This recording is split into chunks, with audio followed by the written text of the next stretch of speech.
Ya, baby walker tak lagi direkomendasikan oleh American Academy of Pediatrics untuk digunakan. Namun banyak orang tua di Indonesia yang masih mengandalkannya.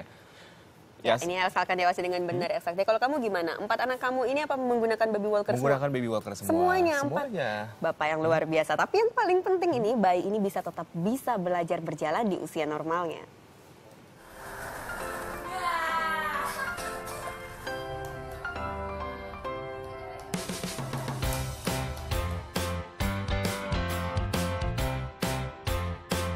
Bahwa pada saat anak menggunakan baby walker, maka kecepatan anak tersebut bergerak mungkin melebihi kecepatan respon dari orang tua untuk menangkap anak tersebut, sekitar 1 meter per detik. Menjadi orang dewasa tak berarti serba bisa. Jatuh kerap terjadi, namun selalu mencoba untuk bangkit kembali.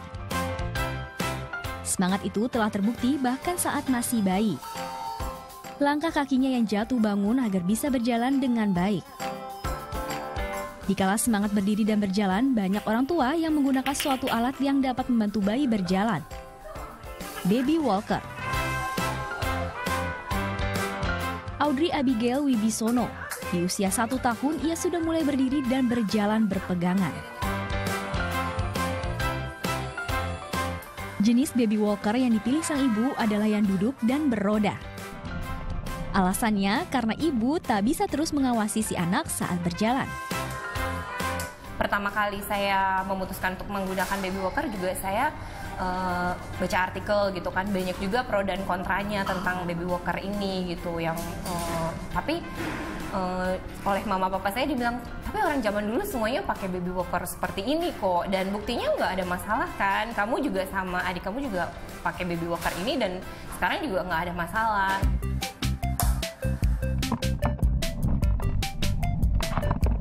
Ada beberapa pendapat bahwa baby walker beroda kurang efektif bagi motorik bayi.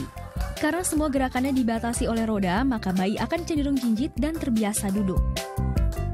Ia enggan berdiri, yang akhirnya hanya bagian tungkai bawah yang kuat, sedangkan bagian atas lemah. Belum lagi resiko kecelakaan karena bayi yang mudah bergerak kesana kemari berpeluang terjatuh dan terluka.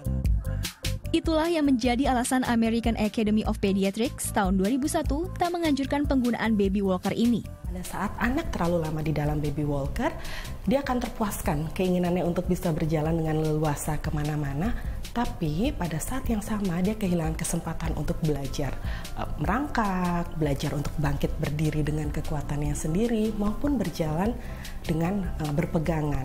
Jadi apabila kesempatan tersebut tidak dimiliki atau tidak diberikan pada anak-anak terlalu lama berada di dalam baby walker, akhirnya nantinya perkembangan anak tersebut akan menjadi lebih lambat dibanding perkembangan anak-anak normal yang seusianya yang tidak menggunakan baby walker. Walau banyak pro kontra, namun wanita 33 tahun ini tetap memilih baby walker jenis ini. Kini 2 bulan sudah Audrey menggunakannya. Karena anak-anak baby walker itu bisa juga mengakibatkan dia malas berjalan karena dia udah duduk kan ya, duduk di baby walkernya, jadi dia juga males gitu loh. Untuk kalau dilepas dari baby walkernya dia mulai males berjalan gitu. Tapi kita balik lagi, kita harus sering latih dia terus untuk berjalan sendiri. Sama seperti Audrey, Siti Sadiko Mashiro di usia 8,5 bulan ini juga sedang gemar berjalan. Bedanya, putri dari Nazirwan ini menggunakan jenis baby walker Around We Go, di mana bayi berada dalam keadaan duduk namun bisa mengelilingi meja dengan aman karena tak beroda. Inilah salah satu walker yang direkomendasikan dokter di Indonesia. Alasannya seluruh otot dan tungkai bayi dipaksa bergerak dan berjalan untuk menopang berat tubuhnya. Tak bisa bergerak dengan bebas, jadi alasan mengurangi resiko kecelakaan. Selain itu, Sadika juga menggunakan activity walker, yaitu walker yang digunakan sebagai dorongan agar bayi bisa berjalan dengan berdiri. Kelebihan walker ini adalah anak lebih aktif untuk berjalan tanpa tumpuan apapun. Alhasil bisa meningkatkan motivasi anak untuk berjalan, walaupun resiko tetap ada. Penggunaan baby walker saat ini itu memang tidak direkomendasikan. Jadi saya baca bahwa Ikatan Dokter di Amerika tidak menyarankan penggunaan baby walker karena banyak bisa menyebabkan kecelakaan. Untuk lebih safety-nya, saya menggunakan Ronwigo saat ini karena ini dia bisa dibilang seperti semacam baby walker masa kini. Sedangkan activity walker ini lebih untuk mempush si anak untuk menggerakkan kakinya sendiri untuk berjalan. Pemakaian baby walker memang banyak diperdebatkan.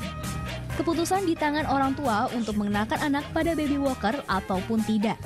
Pada saat anak menggunakan baby walker, pastikan bahwa anak tidak berada di dalam baby walker sepanjang hari. Jadi berikan anak kesempatan untuk ada floor time, jadi eksplorasi dirinya sendiri, sehingga tetap bisa melewati masa-masa untuk merangkak, berdiri dengan berpegangan maupun rambatan tanpa bantuan dari baby walker. Tujuan penggunaan baby walker adalah untuk melatih anak mengangkat badan dan berdiri tanpa berpegangan dan kemudian melangkah. Namun masing-masing jenis walker memiliki kelebihan dan kekurangannya.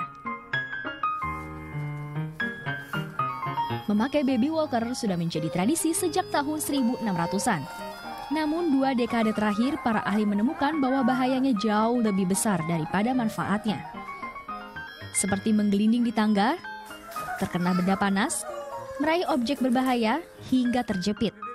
Dari seluruh produk untuk bayi, baby walker menempati peringkat pertama penyebab kecelakaan bayi. Maka di masa penting anak, awasi tumbuh kembangnya. Karena langkah kecil dari kakinya sebagai awal langkah besar kehidupannya. Novita Sari, Mustafa Adrebi melaporkan untuk NET.